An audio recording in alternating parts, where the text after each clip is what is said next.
Welcome to another episode of the Trailblazers Experience Podcast, the podcast where we have candid conversations with women sharing their career journeys. On this podcast today is Annabel, the founder and CEO of Rebellion. Rebellion is not just a tea brand, it's a movement that challenges the industry by connecting consumers directly with farmers. Today we'll dive into Annabel's journey, the inception of Rebellion, and how she's shaking up the tea industry one cup at a time. So welcome, Annabel, to the podcast. How are you? I'm good. Thank you for having me. Lovely. And we were just talking about how originally you're from Germany, but you were in Canada, and now you're in the UK, and now you're the CEO of your own business. Talk to me about your personal journey and what has led you to the world of tea. Because growing up, I probably didn't think it was in your diary to say, I want to start a tea brand. No, it wasn't. Although in many ways, you probably could have guessed this if you'd known me at 16, to be honest, because I was quite early on decided I wanted to work in international development. Having traveled a little bit with my parents, I chose to study agriculture and agricultural development, and first started out really working as a loan officer for a microfinance bank, etc. And I always was very keen on working with, basically in helping countries and regions develop, and in agriculture. So it was always the rural space. And in many ways, with Rebellion, I've come full circle. I mean, I had many years where I did something very different, but I feel like it's coming back to what I was very passionate about at age 18, 19, 20 to 25. Yeah. So I think for me, it's not such a disconnect, as it were, to my early youth identity.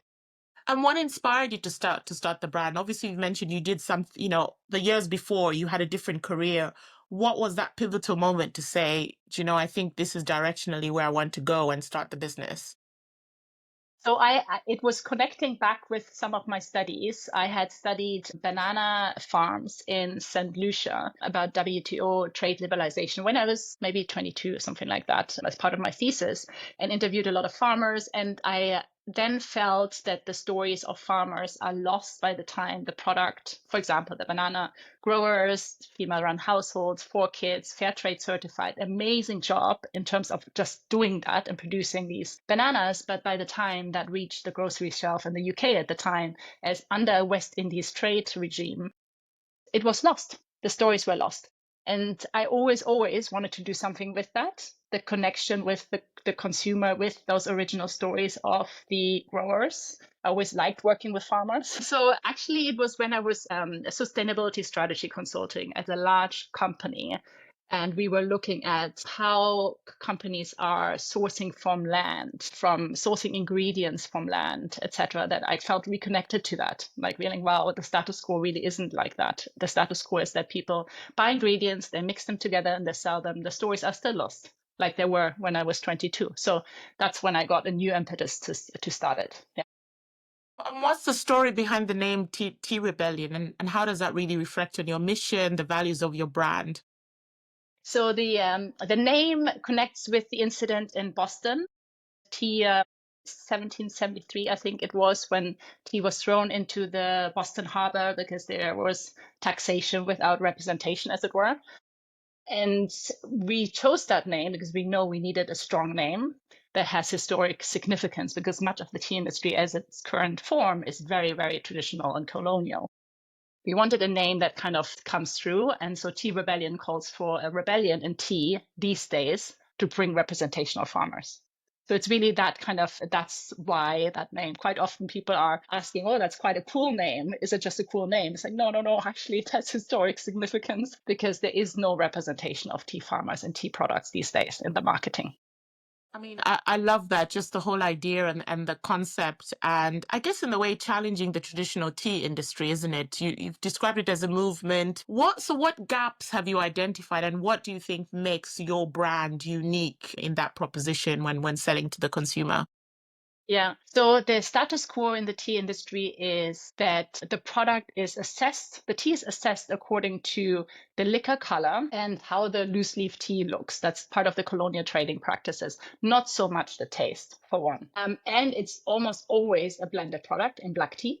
Teas are always a blend. They usually come from at least 3 countries across continents, etc., to keep the price low and to keep the flavor profile consistent. Consistency has been very important in tea marketing. More recently, the flavoring of tea, adding all kinds of artificial things, have been a thing. And when we founded Tea Rebellion, we said no to 2 of those. We said no to blending and no to flavoring altogether. So we're more similar to a fine tea, like fine wine merchant, if you think about it. You know, wine coming from certain estates, clearly labeled and origin identified, than we are to a normal tea company. You talked about how your business is in Canada and the UK. So where is the largest subset of your consumers, and why has the UK been a focus for you as well? So the UK, it really was a private decision to come back to the UK because post-COVID, I wanted to be closer to my family. I wanted to be back in Europe. I wanted my 3 kids to grow up European. And so that's why we returned. Knowing the UK tea market, having worked, I'm a UK citizen as well, having lived here for so long, I knew that the UK tea market was very traditional and really needed shaking up. So it's a great place to launch Tea Rebellion as like the second place after Canada. And yeah, so that was the reason we came back. And right now, more of the consumer business is still in Canada because I'm more well known there. I'm still building brand awareness in the UK because there's a lot of incumbents, a lot of companies that tea brands that people are very attached to for the wrong reasons, I might add. But more of our B2B business is growing in the UK. So it's a little bit that,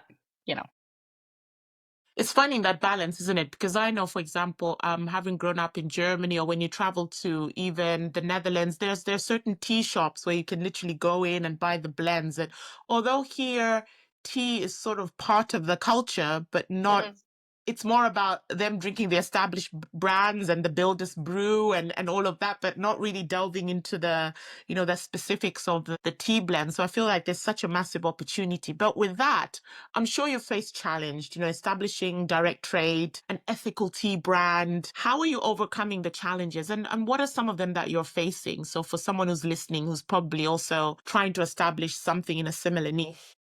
Yeah, lots of challenging. So one was hit us really severely in COVID, during COVID in Canada, when we had initial great success with B2B. We got a lot of listing in fine food stores, and then we got into Whole Foods and really excited. And then we had to list with a distributor. And so I think this is a learning area for anyone who is in a food business, who has directly developed their branch of B2B customers and now is facing that decision of which distributor do I list with? What do I have to be aware of in terms of how my business might change? And it was a tricky time period because when we moved to that distributor, we lost them out of the direct business. They didn't really like working with the distributor, or the price they encountered was different, or the service they encountered was different. And suddenly I couldn't book the demos anymore that I'd done. So that transition from a very kind of founder-run direct business to a distributor is quite challenging. And then we had COVID on top, and that really was so difficult, even to just move stock at the right time and the right place when everything that was prioritized was healthy oriented and sanitary, not necessarily tea. So that was a big challenge. And so I think the learning is think carefully about what distributor you choose, make sure there's a cultural fit, make sure that you have a good agreement in place that really works for you and your business. And give it a go that way. I think that's such a valuable lesson. I think a lot of the times when people hear about, oh, we've signed with a distributor or we've signed with a retailer and we're going to be in all these stores, you forget about the key things, isn't it? Is the authenticity, the storytelling still going to be there, the margins, losses as well. So it's thinking about that, but it's an opportunity in itself. I was thinking about what you've just talked about in terms of, first of all, kudos to you for starting a brand, identifying a niche, being passionate about something, the farmers and the whole supply chain and cycle. When you now think back to growing up and what you studied and what you did, what are the things that have carried you on? So the things that you learned from your past career and studies that are helping you now? Because a lot of the time we have a lot of young people who are studying and they're thinking, how is this really going to help me, moving forward? But when you look back 20 years later, you're like, okay, I understand what these key core elements that I learned helped me with. So in my case, I really don't know if I'd chosen a direct farmer business model if I hadn't been comfortable with agriculture. I spent so much time working on. I spent a whole year, well, no, 9 months working on a biodynamic farm as a 19-year-old, for example. So I really, really love being on farms and actually working. And that, I think, creates a whole different connection with farmers and interest in being out there. And I don't think I would have chosen that business model. So I think when you choose a business, yes, it's super important that that market is there, that you think you found a niche, but also just something where you feel you can contribute, you are comfortable, you love what you're doing. It's really, really important, I think. You've talked a lot about working with farmers and having that direct connection. How are you navigating, global supply chains? We know a lot of women when they're starting their businesses, whether it's tea or fashion, or there is a supply chain, there's a logistical nightmare that you have to sort of navigate. Talk to me about how you're navigating some of these complexities to ensure timely delivery and the quality that is so important and a big part of your brand.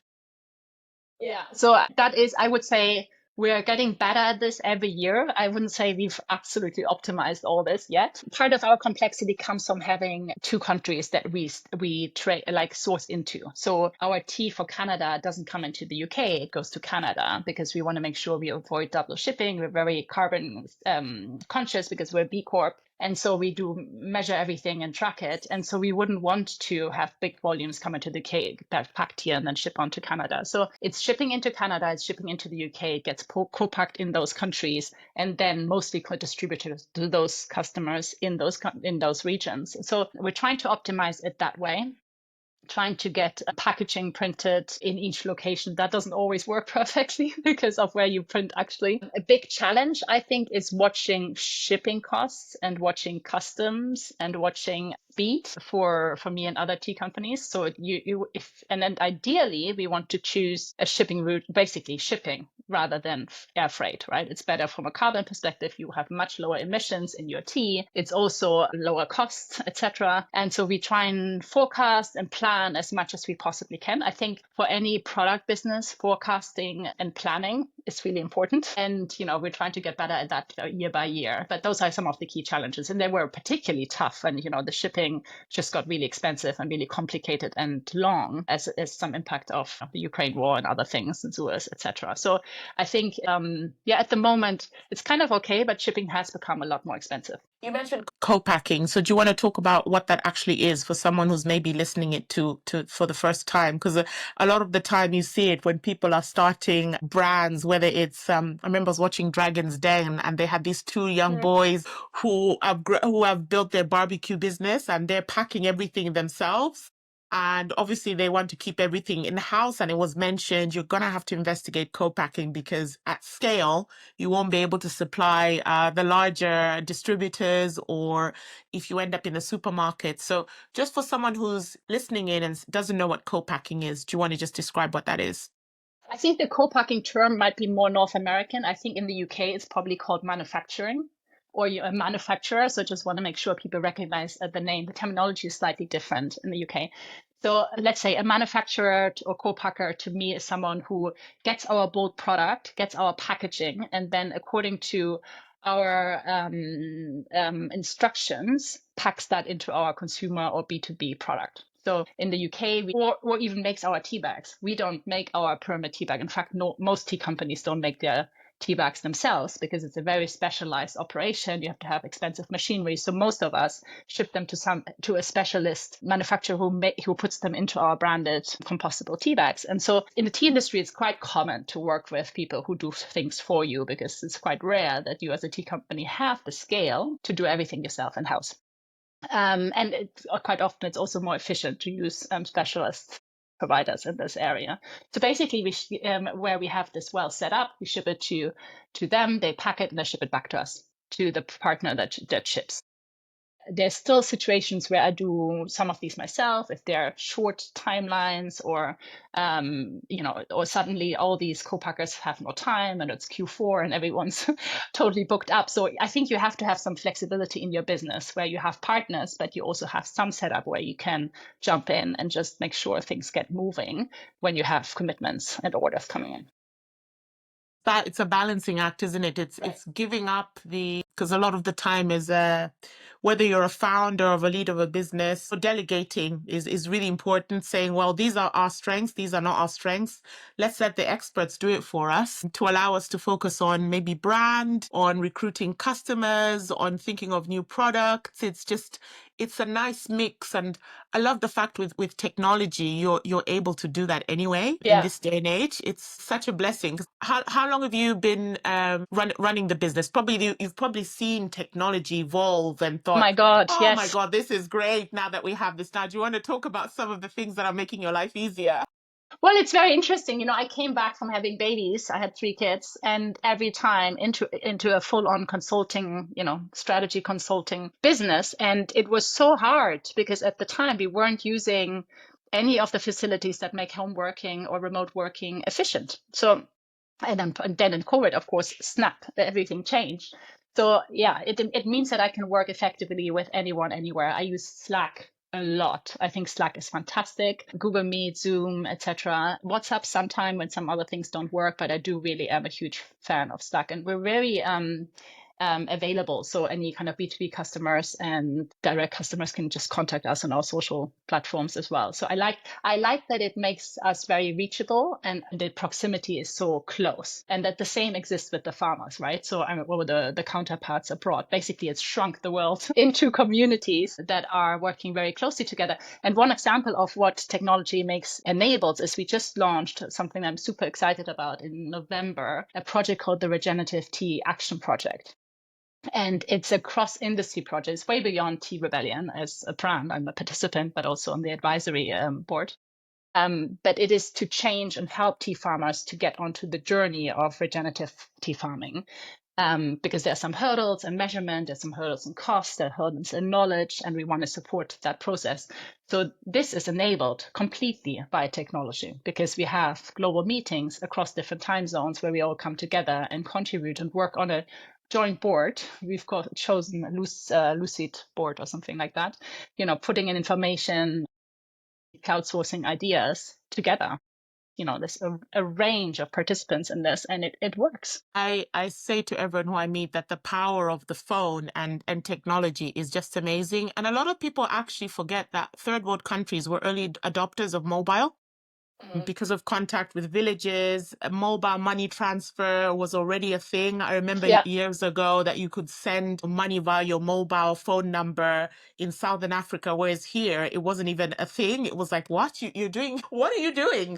Because of the fact that people have to be in contact and they work in communities, I feel like they've been early adopters of technology in a good way, and such a great initiative. I love that you're looking to pay it forward and give back. How important is that to you? Obviously, building a brand is one thing, building a business, but paying it forward and giving back, why does that matter to you? To me, that and the business is one thing. I cannot even separate it. I think I got into Tea Rebellion into launching Tea Rebellion because I wanted to have something that has a reason to exist, has a mission that's beyond a business. And it was, sustainable. Sustainability was part of the vision from day one. To change how tea is traded, marketed, and consumed. That was really, that's what we set out to do on day one. And I've been all my life been very mission driven. The fact that I got into agriculture, then the way that I got into consulting was also with that focus of helping companies to improve their culture, helping companies to become more sustainable. And so it's really hard for me to even separate it out from me or from the business. It's all one thing. It's part of your DNA in a way, isn't it? I think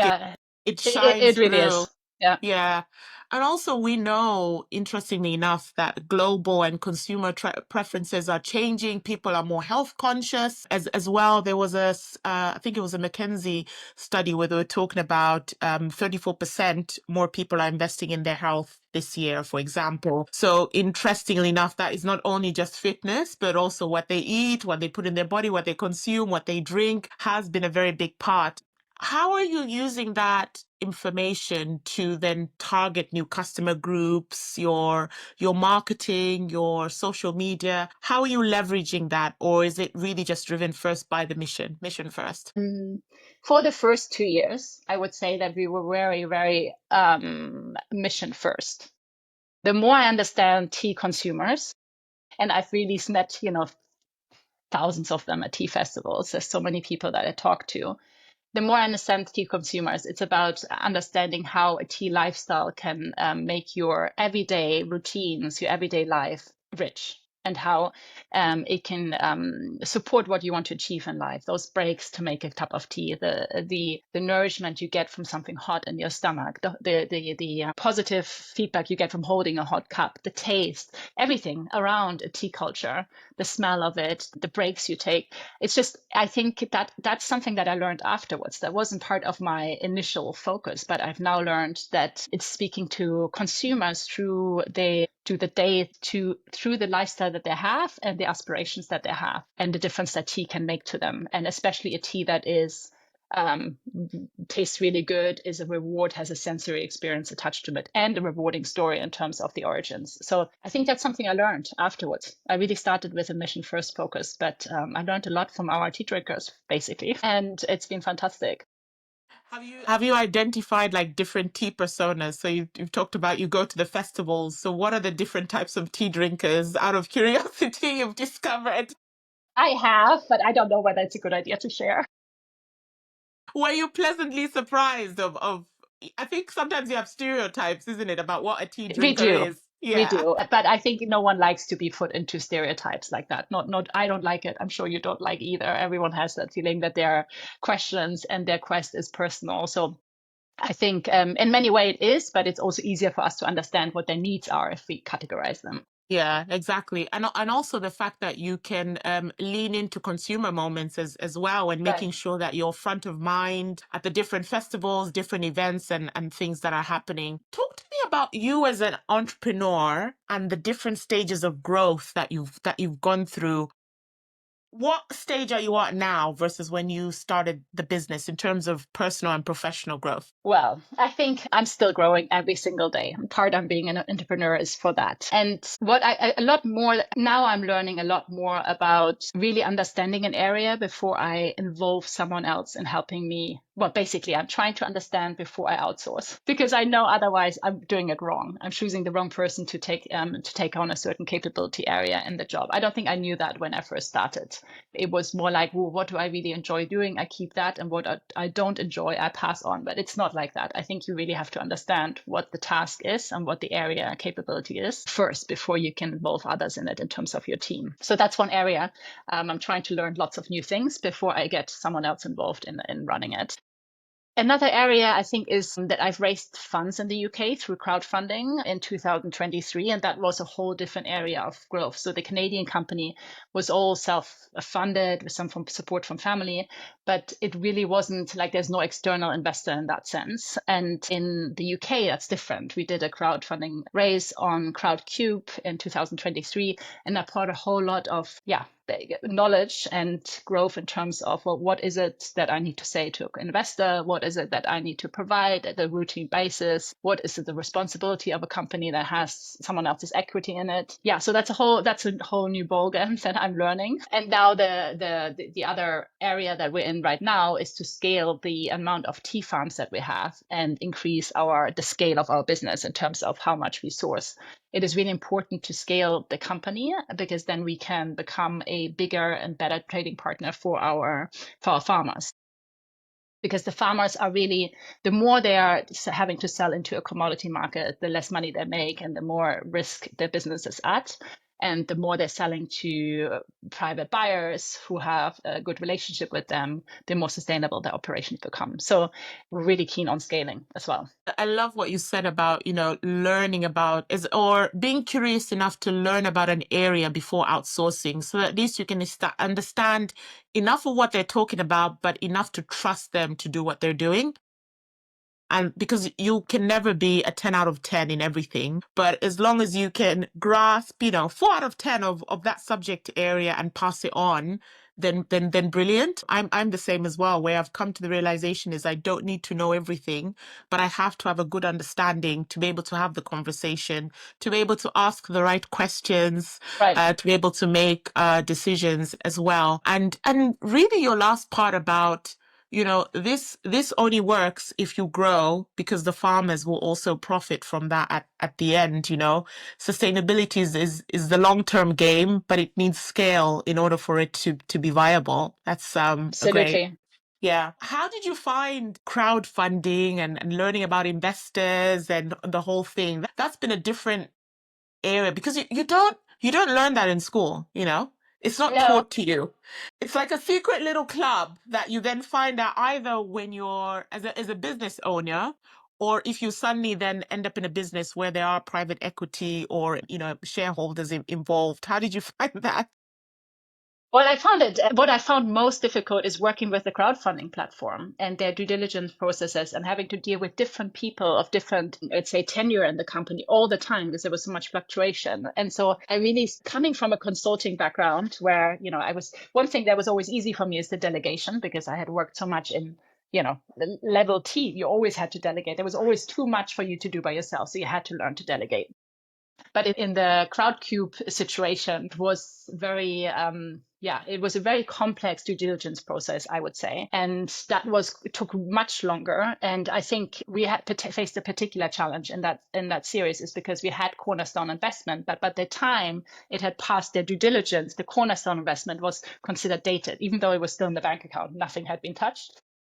And just because the transaction had occurred a few months before the allowed time frame. So then we were in a situation where we had to find new cornerstone investment to have a successful crowdfunding round. So that was really tricky, unexpected. And so I think anyone who's going into that process, and everyone always says that funding cycles take just longer than you think. So that's a key learning. I think you need to start earlier and it's going to take longer than expected. About networking and building your network and expanding to gain knowledge from other entrepreneurs or other businesses, but also to keep growing and keep learning yourself. How important has been that for you? You've talked about building communities within your ecosystem, but there's also about building your ecosystem as an entrepreneur. Right. Well, I really like networking. I like being with people. I'm I think, an extroverted person. And so basically I seek out events where I can join. I am part of a kitchen in London that it's called Mission Kitchen. And there's about 70 or so entrepreneurs who many of them cook there. And some others just have office memberships and just come there.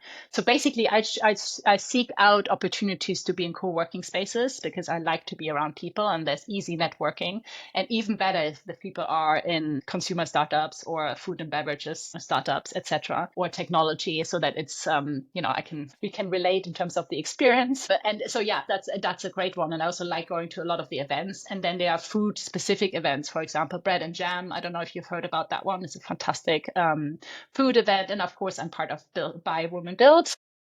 So I think network's been huge. Even when I first launched in Canada, I joined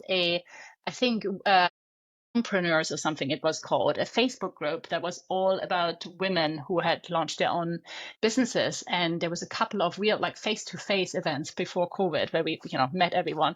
And so the company that helped me design Tea Rebellion, the logo and the brand identity, I found through that network. So in fact, I think networking and women's networks have been so crucial. You've talked about all these networking opportunities and how you're building your circle. Do you know, it's sometimes, I say to someone, I remember the first networking event I went to, you just have to sometimes just get out there. The first step is always the hardest, but afterwards you're so grateful for all that it's brought you and all that you've learned. I don't know if you found it that way as well. It gets easier the more you engage and find like-minded people, and also the learnings and the energy it gives you as an entrepreneur or as a business owner or someone working for an organization. It's very rewarding. Yeah, I think for me, I think a lot of people are a little bit reluctant to or worried about meeting people that they don't know. I don't necessarily have that. I really quite like meeting new people. It's more that I get bored being with the same people all the time. So I really enjoy going to places. But what I think I struggle with related to that is making the time. I think that is my And I have a real thing with time. I think that's a personal growth area for me. I always feel short in time. And I think it's maybe being a mom of three and like feeling always a little bit, and a CEO, feeling always a little bit overwhelmed when it comes to time. But I have that as a challenge area that I, just accept that there are so many hours in the day and I use the time well and I plan well, and that's it. Be content with it and accept that rather than, struggle with the shortness of the day, as it were. But that's for me like a decision I always need to make. Okay, which event is one that I can give up a day for to go to, like that, a day of working. I understand what you mean about the time is having the strength to and confidence to be okay with saying no to things is also a good thing. And once you get comfortable with that, you realize I can't be everywhere. I can't be everything to everyone because I know everyone says, oh, you got 24 hours in the day. Yeah, but if you got a family running a business, it's like there's so many things that are going on. And also you want to cater to yourself as well. Finding time for you is important. So I love that. What advice, Trailblazer takeaway tips, we call them, what advice would you love to give if there were three things you wanted to leave with the audience? What would they be? I would advise tea drinkers and tea lovers to think about their tea experience and the quality of the tea they consume. Think about quality not just being the taste, but also being what that farmer has paid for that tea for, the origin of that tea. Tea prices have For commodity tea, the tea prices have remained stable. There hasn't been any improvement in terms of what farmers are paid. And that is a real challenge. It's highly unsustainable as an industry to be functioning like this. And so if you're thinking about, okay, my tea experience, how can I enrich that? And there are some really easy ways to enrich it. One, for example, is buy loose leaf. Loose leaf. You will get a better quality tea with lower carbon in terms of travel and packaging, and likely a better kind of tea experience because you'll actually see it, you brew it yourself, and also cheaper, right? So that's an easy way to upgrade your tea experience. And the other thing is turn your packet around, look who actually made your tea box or your tea product, and maybe research your favorite brand. You'll likely find out that it's made by one of the very big incumbents in the industry. A brand like Pukar is actually owned by a much bigger tea company, and it's very concentrated. So just do a little bit of research and, treat your tea just like how you would treat a bottle of wine. You should know just as much about it and enjoy it just as much. And you can, and it'll give you a lot of joy and enrichment in your tea routine and your day-to-day business. It's really about fostering that there is power in the consumer, isn't it? The consumer has the empowering themselves that they can be the ones that make a change in the industry in terms of the choices that they're making. We always think that we are just one cog, of the wheel, but actually we do have a lot of power as a consumer. Yeah, and also I think bringing it to your enjoyment. So I think part of the challenge, especially with the UK audience, is that the palate for tea is so underdeveloped because we've been neglecting it with drinking tea that's made from fannings and dust, byproduct of tea, not real tea. And so and adding milk and sugar, most people who drink peachy tips aren't actually able to taste a great quality tea because their tea, their palate has never really experimented or been in that environment. So there is a little bit of a learning curve. But it's kind of the same as in all other beverages. If you think about drinking, if you really like beer or you really like wine and you like the exploration, why drink the same tea 50 years long? It's just a little boring. Yeah, that's also a lot about expanding our palettes and just trying different things. That's why I love the whole concept of you going to festivals, being present where people are around because they can really have those experiences, have the conversations, try something different. It's a good opportunity. Yes, online is really important, direct to consumer for the consumer to buy their product. But I think being out there in those pop-ups and festivals is really a good way to touch, feel, explore, taste, and just learn something new. I find whenever I go to food festivals or wine tastings, I'm always learning a different side of my palate that I just had not, I'm reactivating something that was already there. Yeah, and I can in fact learn a lot from this. There's so many very knowledgeable people in tea, and they'll come to my stand and ask me, "Do you have this particular tea from this particular reason?" And I'd be like, let's see. Like this, it really is, because it's so rich. I mean, if you think about, there are, hundreds of tea things that you can drink in hot water, which we call just colloquially tea, but really many of them are infusions. So really the knowledge is amazingly rich. And when you come out of the normal kind of consumer teas, you go into the medicinal teas or the functional teas, and it keeps going and going. And so the complexity of the tea palette and tea benefits it's huge. So there's so much to learn. Amazing. And then lastly, any advice for, women? What advice would you give to women? If there were 3 tips you'd love to leave them with, what would they be? Your top tip, even if it's just one. My top tip, be unstoppable. I love that. Be unstoppable.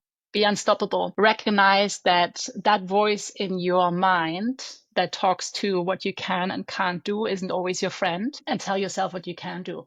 Like I tell myself when something difficult is coming up that I can do difficult things, which I've learned from a German podcast that I really like. It's such a great sentence. I can do difficult things. And so when something is really difficult, I can do it. And so these kind of, we have to, our mind isn't always our friend. The story it creates about us isn't always our friend. We are so much more powerful than what we tell ourselves. And so women particularly, tell yourself you're unstoppable, and tell yourself you can do difficult things. It will move the world for you. Annabel, this is brilliant, and what a great message to end on. I am certain you've inspired the listeners. You certainly inspired me to think about, and remind myself that I can do difficult things. And do you want to tell the audience of where they can find you, your products? Where can they find you on the socials? Amazing. Yes. So if you're in the UK, you can find us on Insta at Tea Rebellion UK. You can also find me on TikTok on Tea with Annabel. And you can find us on the website, just tearebellion.com, if you're interested in checking out our teas. And we're also on Amazon. If you're an Amazon shopper and have Prime, that is an easy way to try us out. We love that. Love that. Well, audience, this has been the Trailblazers Experience Podcast. Annabel, it's been such a pleasure. And I look forward to trying your teas. Thank you, Ntola. Thank you. Have a great day. Bye.